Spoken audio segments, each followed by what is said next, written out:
ये मेला है। मेला जो है वो हल्ले गुल्ले और शोर के बगैर मुकम्मल नहीं होता।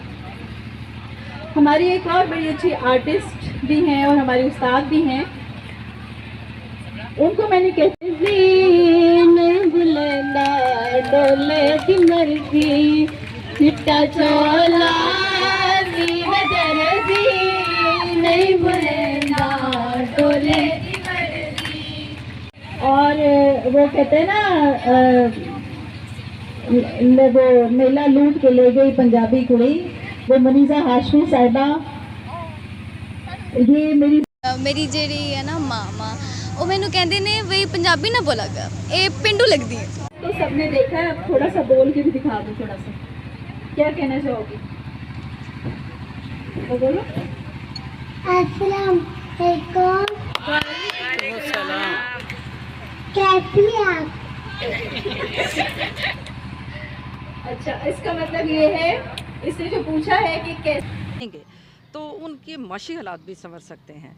अब बहुत से ममालिक में वो जब अपनी सकाफ़त को उजागर करते हैं, टूरिज़म बढ़ता है, तो वो उनकी जो है माशियत का बहुत सा हिस्सा जो है वो टूरिज़म पे इन्हसार करता है।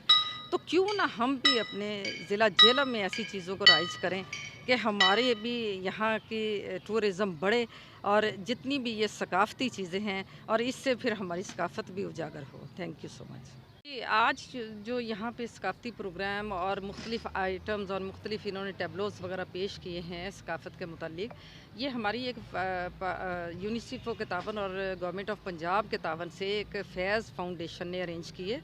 और ये government Islamia higher secondary school, government girls Islamia higher secondary school number 3 में ये पेश किए गए।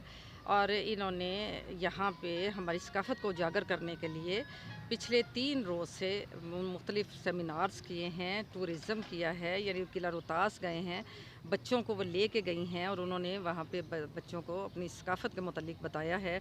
किला रोहतास तो बच्चे वैसे भी देखा करते थे, फैमिलियों के साथ भी देखा करते थे, लेकिन उन्हें वो चीज़ नहीं पता था जो इन्होंने अपने नॉलेज से उनको सिखाई, बताई, पढ़ाई। अब ये है कि इंशाल्लाह आइंदा बच्चे जो हैं वो अपनी सकाफ़त को याद रखेंगे। बल्कि यहाँ पे हमने उनको ये भी तजवीज़ दी है, अपनी चंद गुज़ारिशात में बताया है कि इस किला रोहतास को जो है वो निसाब का हिस्सा बनाया जाए। ज़िला झेलम में और भी बहुत सी ऐसी पुरानी मतलब हमारी सकाफ़त की चीज़ें हैं, हमारे विरसे की चीज़ें हैं, जिन्हें बच्चों को विज़िट करवाना और दिखाना जो है हमारे लिए इंतहाई लाज़म है। और हमारे डी साहब ने भी इस चीज़ पे एक इनिशिएटिव लिया है। उन्होंने भी ये चीज़ बताई है, एक मीटिंग रखी थी कि टूरिज़म को फ़रोग़ दिया जाए। देखिए, टूरिज़म से हमारी जो माशी हालात हैं वो भी संवर सकते हैं। हमारे बहुत से गरीब लोग वहाँ जाके स्टॉल्स वगैरह लगा सकते हैं। जब वहाँ ट्रिप जाएंगे, बहुत से लोग टूरिज़म में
है